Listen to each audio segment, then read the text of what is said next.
Hey, so I want to talk to you about how we can use this ball in other ways to relax and massage our muscles.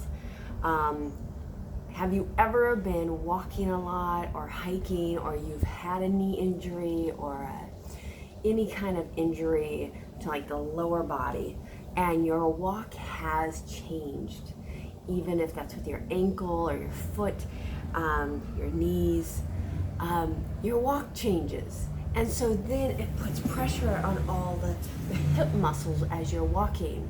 And then you're like, a lot of people, like, you can go to a massage therapist and it's hard sometimes to get into those really deep like nooks and crannies in the hip, and they don't hold it so long where you can actually like breathe into it and let it release. But we can use this ball in order to do that. So I'm going to show you how to do this. I'm going to have to move the camera 1 or 2 times so you can see my different positionings. So first of all, this ball is a really hard ball. It's not a tennis ball. Like, you can't squeeze it.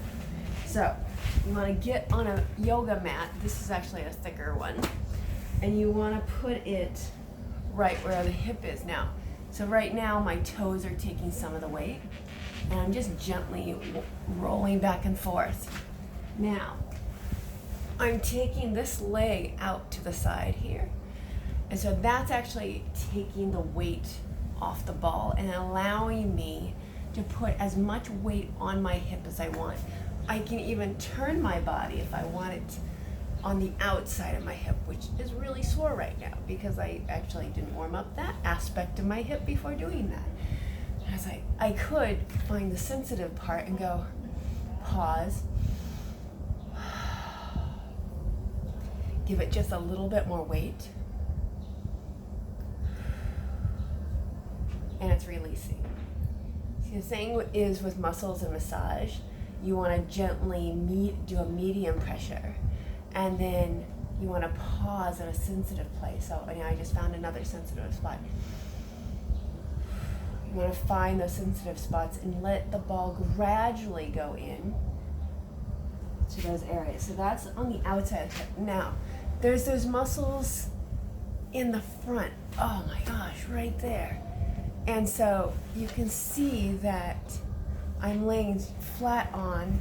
My toes are causing me to kind of go up and down. And if this was too much pressure, I would again put my leg out to the side, because you don't want to be putting tons of pressure. I don't think you can see. So there's the ball. There you go. And so this is all those muscles on the front of the hip that you normally can't get in a really good massage, because they're spending their time on your lower back and your glutes or hamstrings or quads, like right there. It's a sensitive spot. So I'm pausing and I'm just letting my weight sink in. I can feel that release. It's releasing through my back. My toes feel like they can relax now. And it just released.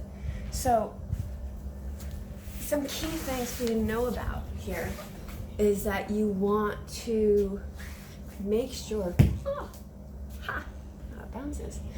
Make sure when you're using this that you gently go in softly. You put a mild amount of pressure on there, and then when you find a spot that's sensitive or tender, you just pause and see what your body does. Most of the time it'll want just a little bit more pressure as you breathe, and then you sink into it, and then you even sink into it more. And so this is a really beautiful way to use this ball to unlock like all the front hip muscles, the side hip muscles. You can go into the glutes. We're not going to go into that today, but this is awesome. Let me tell you, doing this on your hip, you will be very happy. So enjoy. I hope that helps. If you have any questions, let me know. If I didn't explain something well enough, I hope you have a nice, beautifully relaxed day and your body feels great. My name is Heather Radon. My website is theecstaticbody.com.